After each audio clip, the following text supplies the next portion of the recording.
Peter Dutton, thank you very much for your time. My pleasure, Sharri. Thank you. How concerning is it that a factional backroom deal among the far left fringes of the Labor Party seems to be shaping Australia's foreign policy? Well, Sharri, I think it's the worst possible message that we could send to one of our closest friends and allies in Israel. I think the Jewish community here in Australia would be quite shocked to see that the Prime Minister has sold them out for a backroom deal with factional warlords who are trying to avert a bloodbath at the ALP conference. I think it speaks a lot about the Prime Minister's character that he's willing to walk away from a very stable relationship and one that we really have a great deal of respect for. So I think he's got a lot of questions to answer. Senior Jewish community leadership were blindsided by this move. I understand the Israeli ambassador also wasn't given any serious advanced warning. Do you think this does jeopardise our relationship with our major security partner in the Middle East? I think it puts a lot of pressure on the relationship, and it's not the first time that the government's blindsided the Israeli authorities or the Israeli ambassador here in Australia. And I think there are many people in the Jewish community who rightly are saying, well, what's next? I mean, the hardcore left element of the Labor Party don't stop here. And I think people should be reminded that the Prime Minister was the leader of the left for many, many years. And I think this has given a window, frankly, into who the real Anthony Albanese is. I think he's let his guard down, and I think people have got a bit of an idea, frankly, of what lies beneath. And I think it's very disturbing because it sends the wrong message to our allies. It sends the wrong message, certainly, to the Jewish community here. I mean, you say that this gives a window or an insight into the true Anthony Albanese. Well, last night on the program, I played some comments that Albanese had made from parliamentary speeches and in other places throughout his career, going back 22 years. And it shows that he's never been a true friend of Israel. Do you think we've had a Prime Minister like this before? And how do you think this changes Australia's foreign policy approach? Well, certainly not in my time in Parliament. Over the course of the last 2.5 decades have I seen a Prime Minister that's so scattery on the friendship and relationship with Israel. I think the Jewish community is rightly scratching their heads at the moment, to put it politely, trying to understand what the Prime Minister has done, how it didn't take much at all for him to revert back to, frankly, where he's been for a long period of time.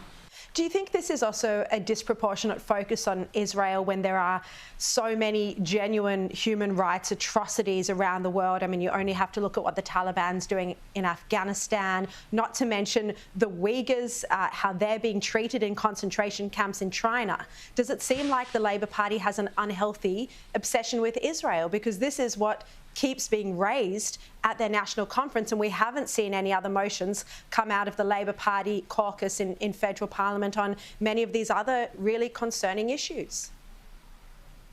Yeah, well, I agree with you absolutely. I think it is an unhealthy obsession that they've got with Israel. I think for many people it spans many decades, and including the Prime Minister. I don't think that you go into Parliament and you don't have clear your thoughts in relation to major international matters, and his instinct hasn't been to support Israel over a long period of time. And the left's instinct is to do all they can to damage the state of Israel and the relationship between our two countries. Look, on The Voice, the polls are currently indicating that it's on track to fail. Do you think Anthony Albanese should resign if The Voice fails? I think the Prime Minister, frankly, is talking out of both sides of his mouth here. I mean, on one day he says that he believes in the Uluru Statement in full. He believes in treaty as well as The Voice, as well as truth-telling. And then on the next day he's saying, well, this is not a government initiative, this is what they've been asked to do by Indigenous Australians. And I think, frankly, a lot of Indigenous leaders will be scratching their heads about a Prime Minister that's only half-hearted, and the public who is craving information just wants the details so they can make an informed judgment. And he's refusing to provide that detail. And that is a deliberate strategy, which is quite remarkable, again, without precedent, that a Prime Minister would ask the Australian public to make the biggest change in our country's history to the referendum, to the Constitution, but not give them the information during the course of the referendum debate. I think it's quite astounding, and Should he resign? Well, that's a question for he and the Labor Party, but I'm pretty sure of this, that people like Tanya Plibersek and Bill Shorten and others will be saying, how, Anthony Albanese, did you turn a 70-30 vote into a 60-40 vote? The government's saying that you personally were wrong in 2008 when we had the apology to the stolen generation, and they're saying that you'll be on the wrong side of history again now. What's your response to this? Well, I made clear in relation to my position on the apology that I'd made the wrong call, made the wrong decision, and I apologised for it. I'd worked in the sex offenders squad and that area of investigation for a long period of time, and the protection of women and children has been very important to me for my entire working career. And I felt at the time that given the level of sexual abuse that was still taking place in Indigenous communities, that it was a hollow apology when those incidents were still regular. And I've, as I said, apologised for not attending the apology. I didn't appreciate the symbolism of it at the time. But we're talking about a change to our national, the most important national document that we've got. We're talking about a change to the Constitution.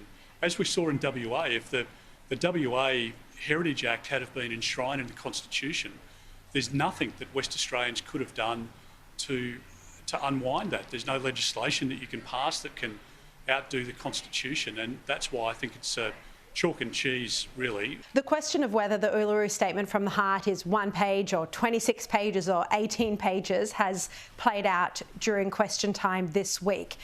If you look at the full 26 pages, it does discuss whether a proportion of GDP should be spent on reparations. Is that one of the reasons why you're saying these additional pages, even if they are supporting documents, are relevant to this conversation? Do you think you want to know whether the government is planning on dedicating a proportion of GDP to reparations? And if that is the case, because, treaty has been a key line of questioning from the opposition in question time, is there anything wrong with reparations and treaty?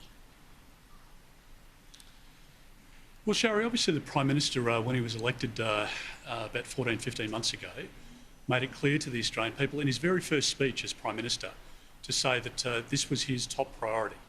And he has to explain what it is that he signed up to. There are 3 elements here, and if you point to the document, you can argue it's 1 page or 26 pages. In a sense, it doesn't matter. I think the Prime Minister, though, needs to be upfront and open and honest with the Australian public about what it is the government has planned. Linda Burney and Anthony Albanese have made it clear that it's in this term of Parliament that they want to deal with the treaty and that they need the voice to get up so that the treaty discussions can start. We know that Labor in Queensland has talked about hundreds of millions of dollars being paid through a treaty process and through reparations, and if that's part of it, well, let the Prime Minister just be frank and honest. I've never seen anything like the Prime Minister in Parliament over the course of the last few weeks on the issue of the voice. He's an intelligent person, but he's playing a very tricky game here, and withholding information, pretending he doesn't understand the question, talking about everything other than the question asked of him, I think it makes people suspicious, and I think people deserve more and expect more from their Prime Minister. Look, just finally, Mr Dutton, before you go, I want to ask you about the government's proposed misinformation legislation. So they're pursuing legislation that would fine the social media giants millions of dollars if they repeatedly refuse to take down what's deemed as misinformation. We've seen censorship during the COVID-19 pandemic, also in relation to the origins of the virus, whether it was a lab leak. Do you think we face too much censorship of free speech already in Australia, even before this new legislation? There's no question about that, Sharri. All the preachers of tolerance are the ones out attacking you if you've got a different view to their left-wing, woke approach to life. They're the biggest advocates online of free speech and of people being able to talk what they want to talk about, unless you disagree or have a contrary view to their own. What the government's proposing here goes well beyond any reasonable measure, and it is an attack on free speech, and I think Australians are right to condemn it. Peter Dutton, thank you very much for your time. Thanks, Sharri. Thank you.